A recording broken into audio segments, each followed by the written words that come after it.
Good morning, students. In today's class, we are going to solve one numerical sum about accounting equation. Modern approach के according जब हम किसी भी business transactions को record करते हैं तो वो अकाउंटिंग इक्वेशन के थ्रू हमें रिकॉर्ड करना पड़ता है, जिसे हम एक अकाउंटिंग प्रोसेस का पार्ट नहीं मानते। प्रोफेशनली मॉडर्न अप्रोच के अकॉर्डिंग बिजनेस ट्रांजैक्शन ऑपरेट नहीं होते हैं। बट हम ये टॉपिक क्यों कर रहे हैं इसका मैं आपको रीजन बता दूं, क्योंकि हमने प्रीवियस क्लास तक 10th क्लास तक एक ही चीज सीखी है, प्लस और माइनस। तो इक्वेशन के अकॉर्डिंग में हमें प्लस और माइनस करना है। तो एक नॉर्मली कंडीशन है कि आपको बिजनेस ट्रांजैक्शन को सिस्टमेटिक तरीके से ऑपरेट करने से पहले एक प्लस एंड माइनस वाला रूल बताया जा रहा है, क्योंकि हम अकाउंटेंसी में plus and minus word use नहीं करते। हम अकाउंटेंसी के अंदर जो वर्ड यूज करते हैं वो debit and credit word use करते हैं। इसको डेबिट कर दो, इसको क्रेडिट कर दो। हालांकि डेबिट क्रेडिट में अपन जो फिगर्स होते हैं वो आप प्लस और माइनस ही करते हैं, लेकिन अकाउंटिंग लैंग्वेज में उसको बोला जाता है डेबिट एंड क्रेडिट। तो without wasting a time now we are going to solve one numerical sum. Okay, NCERT book का सम है, पेज नंबर मेरी बुक के according 81, question number 3। Okay,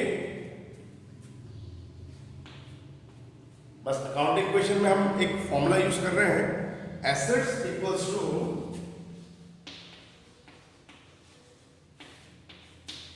capital plus liabilities. Okay, जब मैं इसको practical form में लेके चलूंगा तो जनरली हम इसके दो कॉलम कर लेते हैं।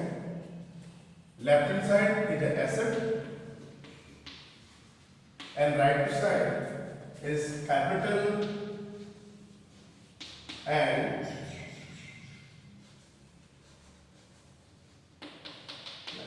ओके, ये हमारा फॉर्म है कंप्लीट। अब जनरली जब हम किसी बिजनेस को ऑपरेट करते हैं तो ठीक है, बिजनेस आपने स्टार्ट करा, इनिशियली स्टेज पे आपको कैपिटल लगानी पड़ेगी, कैश इंट्रोड्यूस करना पड़ेगा, ओके। लेकिन उसके बाद में हम जब रनिंग में अपने बिजनेस को लेते हैं तो कुछ एसेट और इंट्रोड्यूस होती है, जैसे गुड्स आपने परचेज करा, फर्नीचर आपने परचेज करा, आपने क्रेडिट पे आप पे गुड्स सोल्ड करा तो डेटर्स आपके बन जाएंगे। आप क्रेडिट पे आप पे गुड्स परचेज करेंगे तो आपके क्रेडिटर्स हो जाएंगे। तो हम अपने सबको कन्वेंट करने के लिए, सब कुछ थोड़ा इजी करने के लिए हम एसेट के कुछ टेबुलर फॉर्म के अकॉर्डिंग कुछ कॉलम्स और बना लेंगे। First column it is serial number. Serial number means जितने भी हमें बिजनेस ट्रांजैक्शन है, तो एक नॉर्मल कंडीशन आपको याद ही रखना है कि हम बिजनेस ट्रांजैक्शंस को जब अकाउंटिंग प्रोसेस में ले रहे हैं अकॉर्डिंग टू मॉडर्न अप्रोच, तो अकाउंटिंग इक्वेशन आपको क्रिएट करनी पड़ेगी। लेकिन जब हम ट्रेडिशनल अप्रोच को फॉलो करेंगे तो उसमें हमको जनरल एंट्रीज करनी पड़ेगी, जो हमारा मॉडर्न अकाउंटेंसी का पार्ट होता है, ठीक है ना। बट हमें अकाउंटिंग इक्वेशन इसलिए बताई जा रही है कि हमने 10th तक प्लस और माइनस करा था, इस वजह से। ओके, अब हम सम कर रहे हैं। अब जैसे मैं कुछ एसेट्स के कॉलम कर लूंगा, और सबसे इंपॉर्टेंट कॉलम एसेट्स में होता है कैश। मैं 2-3 कॉलम अभी रफली ड्रॉ कर लेता हूं। 3 कॉलम मैंने ड्रॉ कर दिए, कैश भी हो जाएगा, गुड्स भी हो जाएगा, डेटर्स, फर्नीचर। तो कॉलम हमने अपने अकॉर्डिंग एडजस्ट करने हैं। आप अपने अकॉर्डिंग फॉर्मेट बनाएंगे, टेबल बनाएंगे। थोड़ा कैपिटल प्लस लायबिलिटी कॉलम थोड़ा छोटा बनता है, क्योंकि इतनी कैपिटल्स बार बार लगती नहीं है, इतनी लायबिलिटी होती नहीं, तो वो कॉलम जनरली छोटा होगा, ठीक है। अब हम स्टार्ट करें। ये बोल रहा है Mohit has the following transaction prepare accounting equation, कि मोहन ये ट्रांजेक्शन ऑपरेट कर रहा है, ये बिजनेस ट्रांजेक्शन है, उसके ABC करके आपको गिवन है H तक, और आपको उसकी अकाउंटिंग इक्वेशन बनानी है according to modern approach. Okay,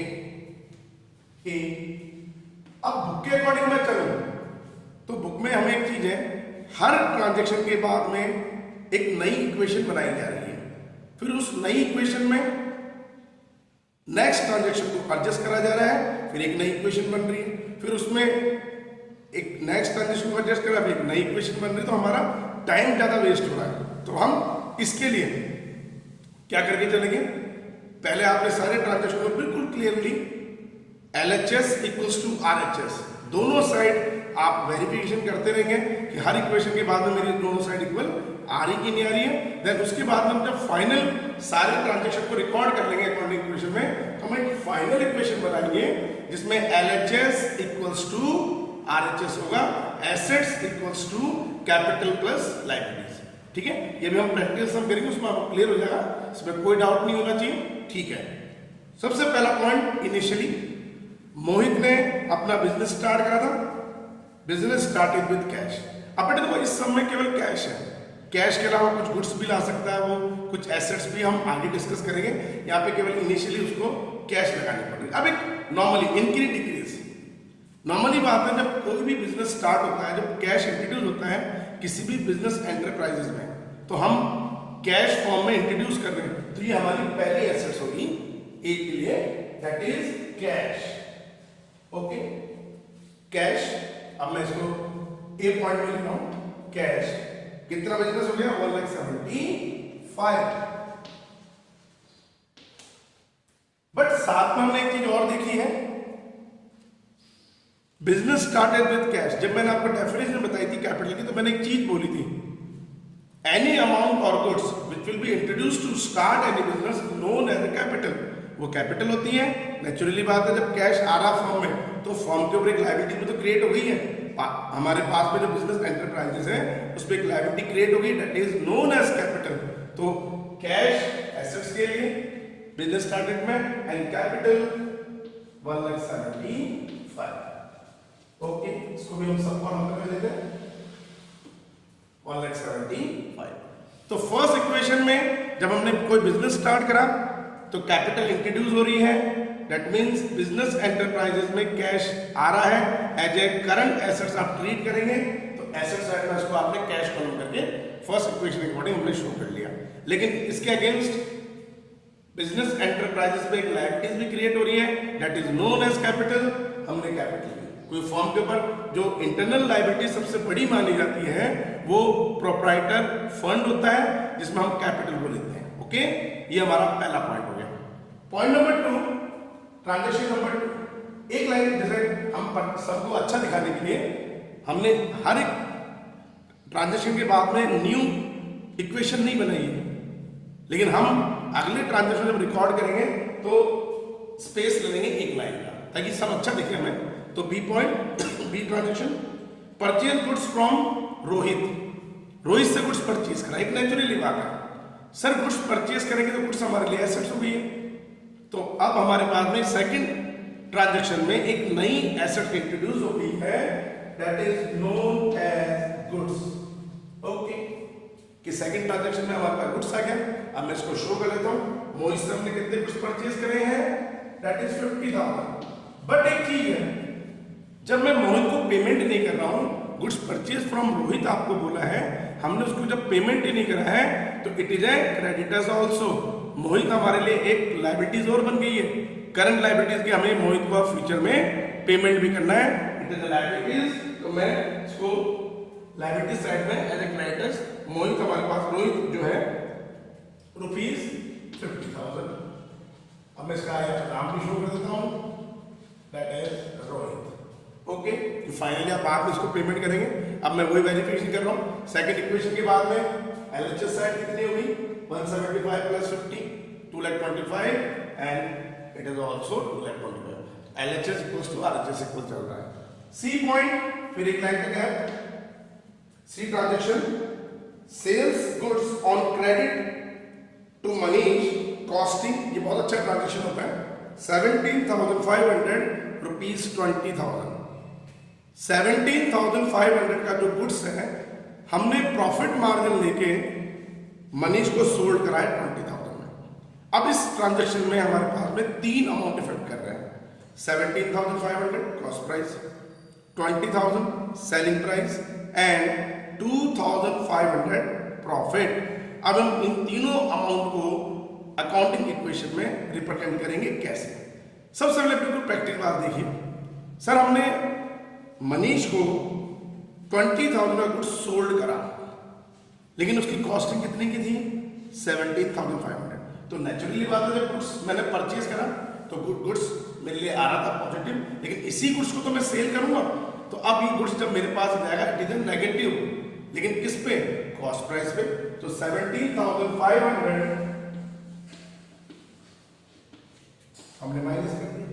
okay, but इसके अगेंस्ट जब आप क्रेडिट पे आप कुछ सोल्ड कर रहे हैं तो आपके ये डेटर्स हो गए हैं, उन्होंने आपको पेमेंट नहीं करा है, तो एक नई एसेट्स और क्रिएट हो गई है थर्ड ट्रांजैक्शन में, दैट इज डेटर्स।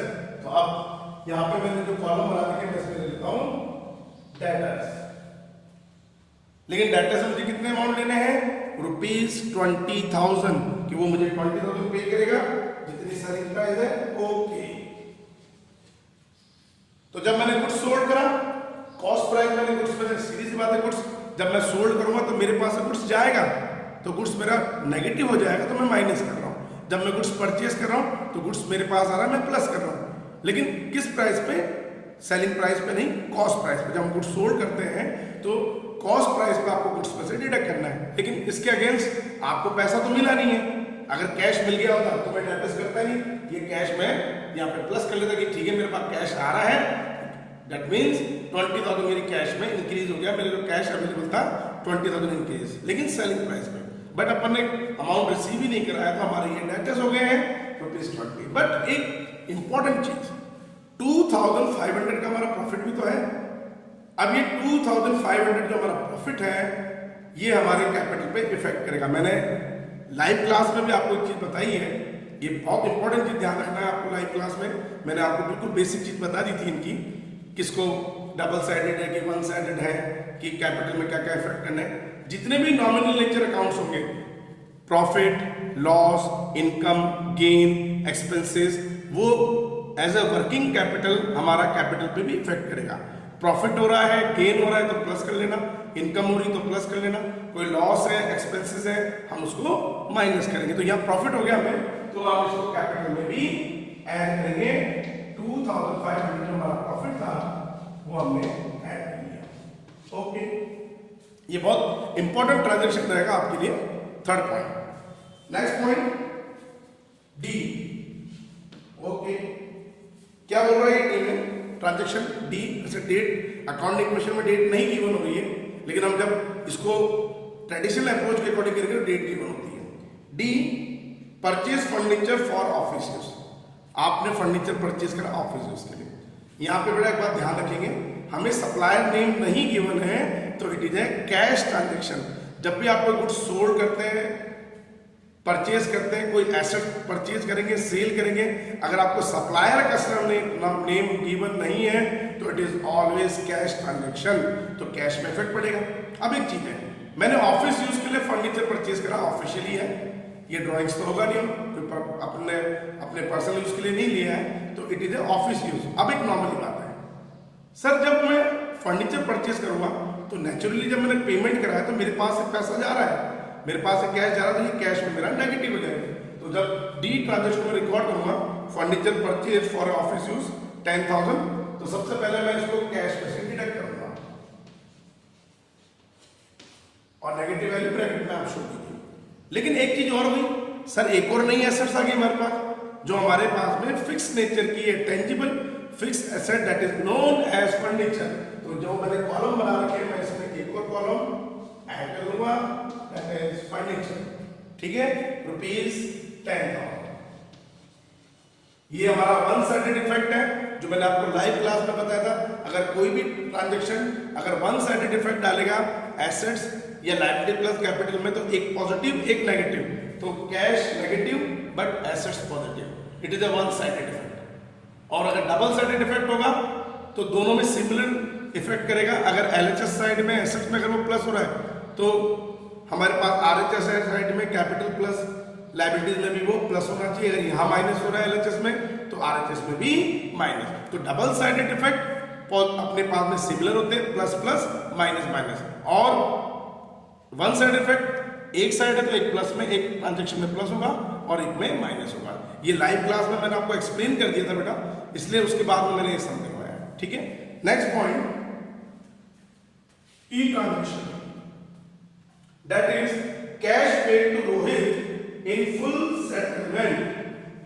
रोहित हमारा एक क्रेडिटर्स है, हमने उसको फुल सेटलमेंट में पेमेंट करा, लेकिन अमाउंट आपको दे रखा 48,500।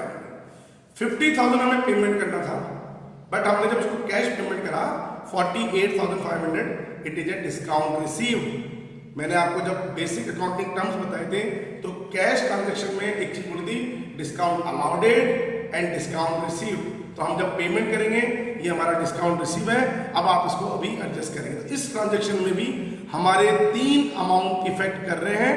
नंबर 1 50,000, नंबर 2 पेड अमाउंट 48,500, और इन दोनों का डिफरेंस जो अमाउंट है 1,500 इज ए डिस्काउंट अमाउंट। अब ध्यान देंगे इस चीज पे। सबसे पहली चीज, हमने रोहित को जो हमारा क्रेडिटर्स था उसको पेमेंट कर दिया 48,500। दैट मीन्स ये मेरा कैश में नेगेटिव होगा, मेरे पास से पैसा बनेगा, मैंने कैश को माइनस कर दिया। दूसरी बात, जब मैं फुल सेटलमेंट में, लिसन केयरफुली, रोहित को पेमेंट कर रहा हूं तो रोहित मेरी एक क्रेडिटर्स थी खत्म हो जाएगी। दैट मीन्स पूरा जो 50,000 रुपीज है हमने हम फुल सेटलमेंट में पेमेंट कर दिया, ठीक है। देन उसके बाद में 1,500 इज अ डिस्काउंट रिसीव। मैंने अभी इससे पहले आपको बताया था it is a nominal nature. Discount receive हमारे लिए एक गेन है। अब मैं इसको कैपिटल में भी एडजस्ट करूंगा तो वही है, इनकम, गेन, प्रॉफिट आप कैपिटल में ऐड करेंगे। दैट इज 1,500 जो हमने डिस्काउंट रिसीव करा था हम प्लस करेंगे। ओके, अब आप देख सकते हैं 48,500 राइट हैंड साइड में भी आ रहा है, 48,500 left hand, negative negative. Next effect, next transaction का इफेक्ट हम देखेंगे F, that is cash received from Manish. Manish जो आपका एक डेटर्स है जिसको आपने क्रेडिट पे आपने गुड्स सोल्ड किया था, अब उससे आपको कैश रिसीव हो रहा है 20,000 का। ओके, मनीष हमारा 20,000 से डेटर्स था, वही सेम इफेक्ट है, it is a one sided effect. हमारे पास में कैश आया मनीष से, एक नेचुरली बात है सर कैश आएगा तो आप इस 20,000 को कैश में प्लस कर दीजिए, लेकिन इसके अगेंस्ट इसी एक एसेट साइड में हमारा मनीष एक डेटर्स था ₹20,000, ये हमको जब पेमेंट कर रहा है फ्यूचर में ये हमारा डेटर्स रहेगा नहीं, मैं इसको इसमें से माइनस कर दूंगा 20,000 कंप्लीट। ये 20,000 वाली कंडीशन ये हो गई है, एक प्लस एक माइनस वन साइड में। नेक्स्ट जी पॉइंट, एक्सपेंसेस। बगैर बिजनेस एक्सपेंसेस के चलेगा नहीं, एक्सपेंसेस होगा तो बिजनेस चलेगा।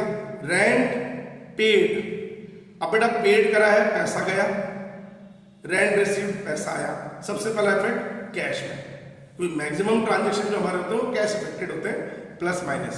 तो रेंट पेड करा तो नेचुरली बात है मैंने रेंट पे कर रहा हूं तो मेरे पास से कैश जा रहा है 1,000 मैंने लेस कर लिया। लेकिन rent is a also nominal nature account, it is a part of expenses as a working capital, ये हमारी कैपिटल पे भी इफेक्ट करेगा, तो वर्किंग कैपिटल का पार्ट है हमारा।